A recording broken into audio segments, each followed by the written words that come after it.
अस्सलाम वालेकुम dear students. आज दिन का दूसरा क्लास हम आपके लिए फिजिक्स से सॉल्व्ड न्यूमेरिकल्स को हम एक्सप्लेन करेंगे। यहाँ पर 2-4 न्यूमेरिकल्स हमने आपके लिए ली हैं जिनको हम एक्सप्लेन करेंगे। ये हमने जो पिछले हफ्ते ग्रेविटेशन का जो थर्ड यूनिट है फिजिक्स का वो कंप्लीट किया था। इसकी कुछ रिलेटेड न्यूमेरिकल्स हम आपके लिए एक्सप्लेन कर रहे हैं। तो पहली न्यूमेरिकल पे आते हैं। यहाँ पे हमारी प्रॉब्लम है calculate the force of the gravity acting on your friend of mass 60 kg। That means हमारे दोस्त का जो मास है वो 60 kg है। यहाँ पे क्या कैलकुलेट करना है? Given mass of the earth यहाँ पे दिखाया गया है 6 × 10⁻24 kgs and radius of earth भी दिखाया गया है 6.4 × 10⁻6 मीटर्स। तो ये हमारा रेडियस भी दिखाया गया है अर्थ का और मास ऑफ अर्थ भी दिखाया गया है और हमारा मास ऑफ फ्रेंड का भी हमारे फ्रेंड का मास भी दिखाया गया है। तीन चीजें हमारी दिखाई गई हैं। इस प्रॉब्लम में हमें कैलकुलेट करना है the force of gravity acting on our friend, कि ग्रेविटी का जो फोर्स है वो हमारे फ्रेंड पे कितना है। अगर उस फ्रेंड का मास 60 kg है, हमारे अर्थ का जो मास 6 × 10⁻24 kgs है और हमारे रेडियस का अर्थ का रेडियस जो है 6.4 × 10⁻6 मीटर्स है। तो पहले हमने क्या करना है, यहाँ पे लिखा है सोल्यूशन कैसे करेंगे। यहाँ पे लिखा है हम m is mass, that is mass of our friend that 60 kg and this is a capital M, that is simply the mass of earth that is represented by the capital M, that 6 × 10⁻24। ये हमारा given ही है, हमारा question में ही है। और हमारा R, that is capital R, that is the radius of the earth. This is shown by the capital, the mass of the earth, and the radius of the earth is been shown by the capital letters 6.4 × 10⁻6 metres.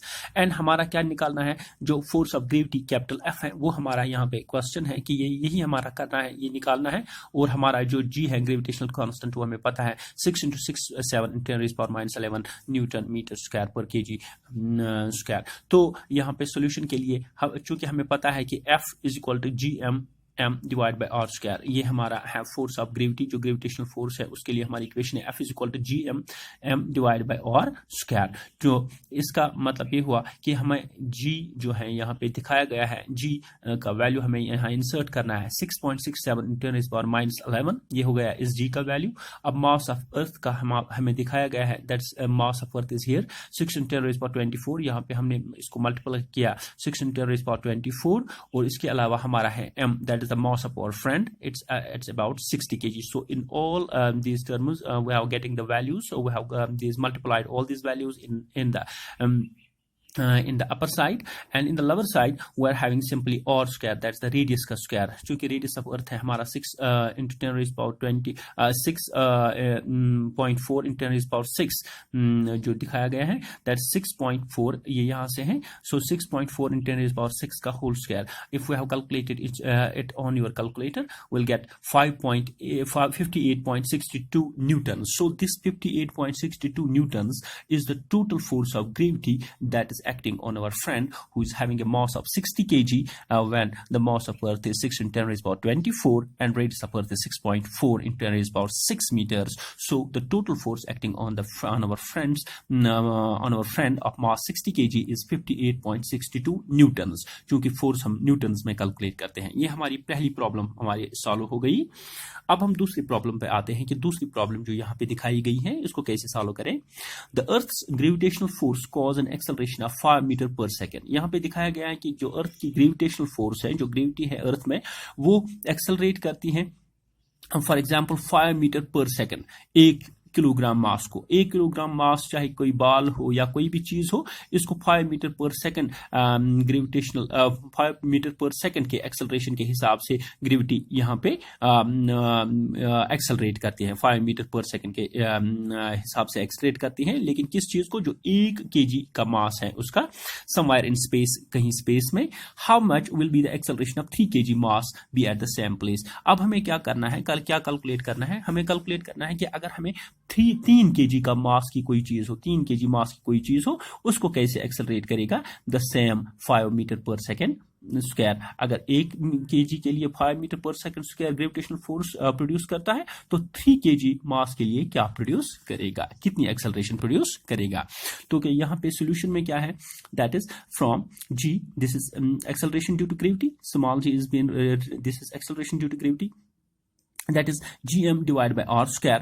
as यहाँ पे लिखा है we find that g does not depend upon the mass of the body. चूंकि ये हमारा acceleration due to gravity does not depend upon the mass of the body, therefore acceleration of 3 kg of mass at the place will be also about 5 meter per second square. चूंकि हमारा जो g that's acceleration due to gravity जो हमें ऊपर से निकालना है कि कितनी acceleration ये create करता है, acceleration due to gravity से कितनी acceleration produce होती है इस mass of 3 kg में कितनी हो सकती है. जैसे 1 kg mass में produce हो गई 5 meter per second. तो यहाँ पे दिखाया गया है कि हमें ये भी ऑलरेडी पता है कि acceleration due to gravity does not depend upon the mass, so that will produce the same acceleration as it is being produced in 1 kg mass. So the same 5 meter per second square acceleration will be produced in the 3 kg mass, as the mass is independent of acceleration due to gravity is always independent of the mass. ये हमारी दूसरी problem हो गई.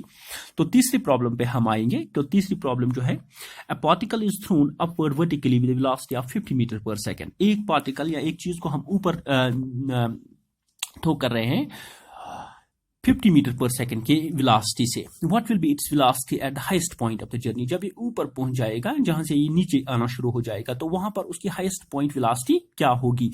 How high would be the particle rise. कितना ये ऊपर जाएगा ये भी हमें बताना है, और इसकी जो हाईएस्ट वेलोसिटी होगी वो भी हमें पता करनी है. What time what will take to reach the highest point, और कितना टाइम इसको ऊपर जाने में लगेगा. तो 3 सवाल का यहाँ पर इस प्रॉब्लम में हमें जवाब देना है. पहला जवाब ये देना है कि हाईएस्ट पॉइंट ऑफ जर्नी जो है उस वक्त उसकी क्या वेलोसिटी होगी, और कितना ऊपर जाएगा ये पार्टिकल, और कितना टाइम ये पार्टिकल ऊपर जाने में लगाएगा. लेकिन यहाँ पे हमारा एक चीज है जो हमारा हिंट यहाँ पे मदद करेगा, that is g, that's acceleration due to gravity is 10 metre per second square. ये हमारा यहाँ पे इसको इंसर्ट करना है प्रॉब्लम में. तो सोल्यूशन में क्या लिखा है हमने, इनिशियल वेलोसिटी जो u है वो 50 मीटर पर सेकंड है. ये हमें पता है कि जब यहाँ से बॉडी जाती है इसकी इनिशियल वेलोसिटी u जो हम स्मॉल u से लिखते हैं 50 metre per second. Final velocity का हमें पता नहीं है, ये हमें निकालनी है. हाइट का वर्ड ये भी हमें निकालनी है, और टाइम टेकन ये भी हमें निकालनी है. That's why we have put note of interrogation over there in these 3 things.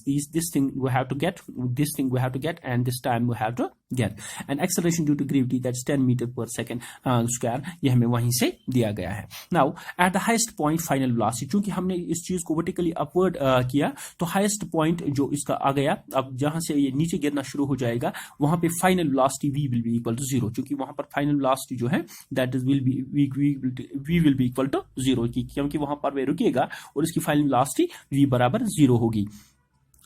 From v minus u is equal to 2gh, that is from the equations of motion. जो 3 equations of motion हम पढ़ते हैं उसमें से एक equation of motion v square minus u square is equal to 2gh, जिसको हमने लेके यहाँ पे इस प्रॉब्लम को सॉल्व करना है. वायर g जो हमने that's minus 10 metre per second square for upward journey. चूंकि हम ऊपर भेज रहे हैं, that's why this 10 metre per second square को minus 10 metre per second square के हिसाब से हम देख रहे हैं. So v square तो हमें पता है, that's फाइनल वेलोसिटी जो अभी हमने देखा कि final velocity v is equal to 0. तो v स्क्वायर की जगह हम v स्क्वायर की वजह से इसको 0 ही आएगा, माइनस 50 का स्क्वायर, दैट्स इनिशियल वेलोसिटी. अभी हमने देखा कि initial velocity v is equal to 50, so initial velocity u square की जगह हम 50 का स्क्वायर लिखेंगे. दैट इज 0 माइनस 50 का स्क्वायर इज इक्वल टू 2 को 2 ही जगह रखेंगे, और g that's acceleration due to gravity. अभी हमने देखा कि g की जगह हमने माइनस 10 मीटर पर सेकंड लिखा, इसलिए हम g की जगह माइनस 10 लिखेंगे, और हाइट का भी पता नहीं है, that's h is equal to h. So h को यहाँ पे लाएंगे, पहले हम हाइट का निकालेंगे, इसके साथ ही हमें ये भी पता चलेगा h is equal to that's 50 into 50 that's 2500, but it's minus 2500. इसका मल्टीपल करके 50 का मल्टीपल करके 2 बार, तो इसको 2500 माइनस, और इसके अलावा 10 into 2 that's minus 20. So minus 2500 divided by minus 20, that's h हमारा आ गया 125 मीटर्स. तो इसका मतलब ये हुआ कि हमने ये चीज वर्टिकली अपवर्ड इसको ऊपर लाया 125 मीटर्स. सो इस वजह से हमारा ये h जो है ये पूरी तरह से हमें पता चल गया.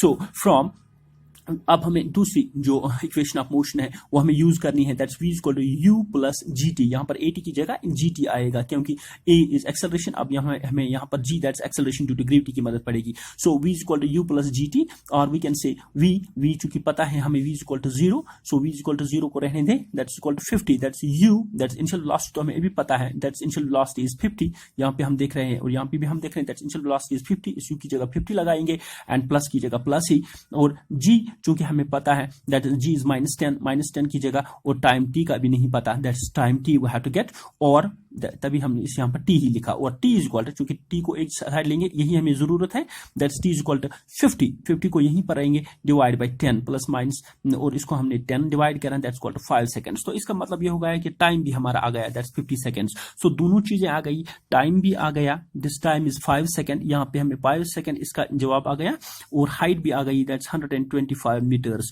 And initial velocity is that, and final velocity is always 0 because it reach out there. So तीनों चीजों का हमें पता चल गया कि जब ये ऊपर पहुंच गई तो कितना टाइम लगा पूरी तरह से 5 सेकंड, और कितना इसने हाइट इसने गेन की 125 metres as well, how much it has rise, कितना ऊपर चढ़ा 125 meters. So their students who have completed these 3 problems for you, and by tomorrow we'll take the next 3 problems so that you can understand it better. Thank you.